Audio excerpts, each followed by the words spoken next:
Olá, seja bem-vindo ao Dica do Especialista. O tema de hoje é sobre o excesso de peso nas mochilas escolares. E para falar sobre esse assunto, nós convidamos o ortopedista e traumatologista Dr. Giovanni Benedetti Camisão. Olá, Dr. Giovanni, seja bem-vindo ao Dica do Especialista. Prazer estar com vocês novamente aqui, grande prazer. Doutor, hoje a gente vai falar sobre o excesso de peso nas mochilas escolares. A gente iniciou o ano aí, né? Então os pais, às vezes muito preocupados com o excesso de peso na mochila dos filhos, ficam perguntando, o excesso de peso mesmo pode causar algumas lesões na coluna ou não? Certamente, né? Existe um certo limite aceitável, né? Que se poderia ter de peso, né? Fala assim alguma coisa em torno de 10 a 15% do peso corpóreo nessas mochilas, né? Mas certamente esse valor é infinitamente maior, né? Porque ao contrário de alguns países do mundo, o Brasil não se caracteriza por ter armários, por exemplo, nas escolas. Então as crianças acabam levando todo o material escolar dentro de uma estrutura que é a mochila, né?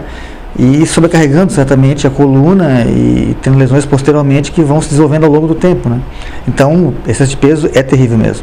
Doutor, e conta pra gente então, que tipo de lesão a criança às vezes ali de 5 anos começa a ir para a escola já carregar algum tipo de peso, depois vai para o ensino fundamental, tem os livros, os cadernos, né? E isso todos os anos no caso carregando. Que tipo de lesão então pode acometer a coluna? Inicialmente, essas lesões que vão aparecer são mais de cunho muscular, né? Claro, então a estrutura muscular da criança não está preparada para segurar tanto peso, né? Mas a obrigatoriedade desse tipo de procedimento existe via colégio, então acaba tendo que fazer e tendo que levar esse peso, né? Então, inicialmente, a questão muscular é que mais sofre. Posteriormente, com a sequência dessas mochilas pesadas, desse peso inadequado, começa a desenvolver algumas alterações posturais, que não só de cunho muscular, mas também estruturais, né? Inicialmente a gente chama as famosas cifoses, que são as posturas para frente, né? Dessa maneira, onde a criança tem que contrabalançar o peso que a coluna lhe é impingida através da mochila, que leva sempre para trás, puxando para a parte posterior, e a criança tendo que, até inconscientemente, gerando uma flexão do tronco para frente e para reequilibrar no centro de gravidade. Então, levando essas cifoses, alguns casos até escolioses também, que são as colunas, deformidades da coluna no plano anteroposterior, né? Mas, inicialmente muscular, posteriormente alterações estruturais podem desenvolver também, enfim, em função desse peso excessivo. Doutor, conta pra gente então, já que às vezes, como o doutor citou, que no Brasil não tem armário, né? Como então a gente pode ensinar essa criança, esse adolescente a distribuir o peso da mochila? Então, haja vista a obrigatoriedade de ter que levar essas mochilas, já que os colégios não, a estrutura administrativa do colégio ainda não permitiu essa mudança, tanto no colégio particular, nos públicos, mas está mudando. A gente tem visto relatos aí de que está mudando essa história, porém ainda está longe do seu ideal, né? Então, o peso, como eu falei, deveria ser no máximo de 10 a 15%, né? E a mochila, tendo que ser usada, evitar-se usar ela muito pendurada na parte de trás, perto do bumbum. A gente vê muitas crianças levando aquelas mochilas com os tirantes das mochilas meio longos, e ela acaba tendo a mochila muito perto da parte da parte lombar, quando deveria ser mais na parte dorsal. Então, teria que encurtar os tirantezinhos, encostar a mochila bem no tronco, na parte de cima, né? Tem que ter uma tira na frente também, na perto do abdômen, que também ajuda a estruturar e a apertar ali, no limite, claro, né? Então, pelo menos essa seria a posição adequada para a criança levar, sempre com peso menor, porém ela mais junto ao corpo, mais rente ao corpo, não tão na parte de baixo e perto do bumbum. O que o doutor tem a dizer das mochilas com rodinha? Às vezes muitos pais optam por esse tipo de mochila. Ela é adequada ou não? Tem fases para isso, né?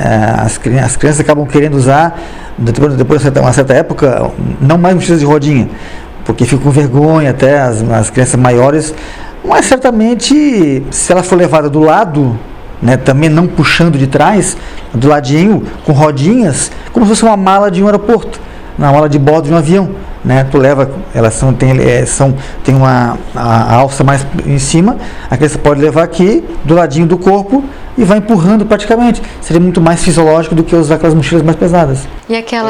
E aquelas pastas também que o pessoal mais adolescente daí usa do lado, assim, aquela pasta pode ou não causar algum tipo de lesão ou não?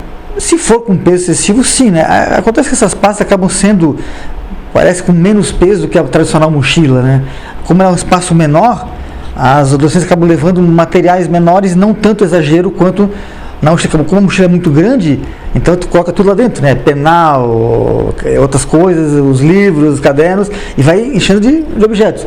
A mochila, como ela a pasta, como ela é mais menorzinha e é mais estreita, não cabe muita coisa também, então acaba não podendo entrar muitos objetos, né? Então é menor, é mais tranquilo. A mochila é tudo jogado lá dentro. Vamos entrar no outro quesito também, que é dentro da escola, que é a forma de sentar na sala de aula, né? O sentar também influencia para desenvolver alguma lesão na coluna? Decisivamente, né? O sentar corretamente é importantíssimo, né? Então se indica que haja o contato das costas de maneira total, feito ao espaldar da cadeira, os joelhos flexionados, encostando né, no chão, 90 graus quadril, 90 graus joelho, né? E as mãos em cima da carteira. Carteiras muito altas, ruim, muito baixas também. Então, às vezes, tem que passar por uma reforma ergonômica para o corpo do brasileiro, da criança brasileira. Altura de cadeira, altura de carteira, né? Mas certamente a posição seria mais essa, fisiológica, né? Apoio aqui, olhar ao horizonte, 90 graus quadril, 90 graus joelho e pé encostando no chão. Doutora, então a gente falou aí um pouquinho da mochila, né, que é o nosso tema principal, falamos da postura também dentro da sala de aula. Agora eu venho pergunto para o doutor, que outros hábitos, né, podem influenciar da criança, seja na escola, enfim, desenvolver lesões na coluna? Então, basicamente a gente envolve muito a questão da postura mesmo, de coluna em si, né? Então a postura adequada, como eu falei, de se portar, mas, por exemplo, posturas em que a criança fica muito jogada, muito assim lateral, muito assim encostada na cadeira também, escrever dessa maneira também não é adequado, né? Às vezes, não tanto para a parte de coluna, mas quadris, joelhos, posições de sentar em cima do joelho não é legal, né? Então a posição correta mesmo é essa fisiológica, essa que eu mostrei aqui na minha imagem, né? Outras posturas que não são retinhas são maléficas e podem gerar possibilidades de lesões mais posteriormente. Doutora, qual a dica que o doutor deixa, né, para os pais quando os filhos tiverem essa queixa? É importante procurar ortopedista de imediato? O que o doutor pode falar para a gente? Sempre. A dor é sempre um sinal de algum problema. Ela não vem de nada. Então, sempre a prevenção na medicina é o segredo do que após, né? Então, dor não é o habitual. Está acontecendo, leva no médico para detectar o problema.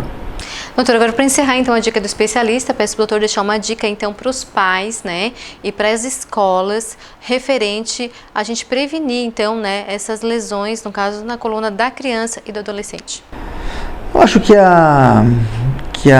o aconselhamento, tanto em casa, que a educação se começa em casa, na verdade, né, então se conversar muito com a criança sobre os malefícios da má postura e de outras situações também, claro, né, dessas brincadeiras abobadas que existem, e os professores também que complementam esse ensino e essa educação da criança, procurando corrigir constantemente a postura, né, incutindo na cabeça do jovem a necessidade de ter esse tipo de comportamento ideal, né, para que no futuro não gere problemas. Então, sempre a conversa é a melhor opção, tanto em casa quanto no colégio.